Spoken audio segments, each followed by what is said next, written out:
అంటే రాష్ట్రంలో ఆడపిల్లలు కనపడకపోతే ఇద్దరినే పట్టుకున్నారు పోలీసులు ఇప్పుడు దాకా.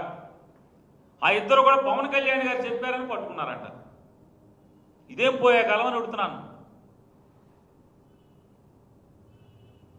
అంటే పోలీసింగ్ పనిచేయరా, ఉద్యోగం చేయరా? పోనీ అందరం పవన్ కళ్యాణ్ దగ్గరికి వెళ్దాం, కనపడిన ఆడపిల్లలందరూ మా అమ్మాయి తప్పిపోయిందని చెప్తా కంటే అతనేమో షూటింగ్లో ఉంటాడు, ఇక్కడ ఉండడు,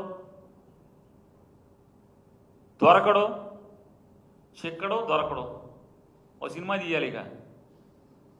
చిక్కడు దొరకడు. చంద్రబాబుకి ఎప్పుడున్నా మాత్రం రాజకీయంగా ఆపద వస్తే మాత్రం పరిగెత్తుకొస్తారు. ఒక చెల్లి ఒక తమ్ముడు ఇద్దరు వచ్చేస్తారు ఎగేసుకుంటా. చంద్రబాబుకి ఏమైనా చికాకు వచ్చిందంటే రాజకీయంగా ఒక చెల్లి ఒక తమ్ముడు కలుగులోంచి బయటకు వస్తారు. మిగతా అప్పుడు ఏం చేస్తారో మనకు తెలియదు. ఇతనైతే మనకు అప్పుడప్పుడు కనపడతాయి ఫోటోలు గిటోలు, షూటింగ్ అని షూటింగ్లు చేసుకుంటున్నాడు. ఇవాళ ఇక్కడ వైద్య విద్యలో అవకాశాలు దొరక్క డాక్టర్ అవ్వాలని చెప్పని సంకల్పం.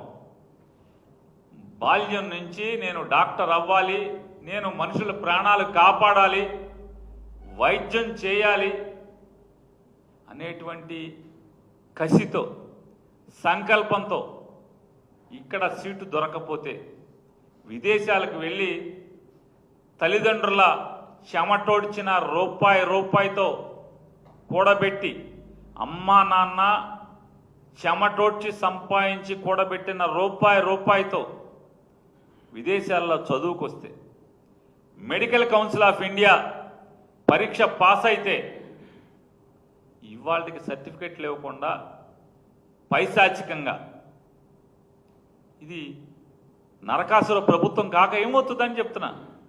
వైసీపీ వాళ్ళకి నరకాసుర ప్రభుత్వమే, ఎవరికి పడితే వాళ్ళకి.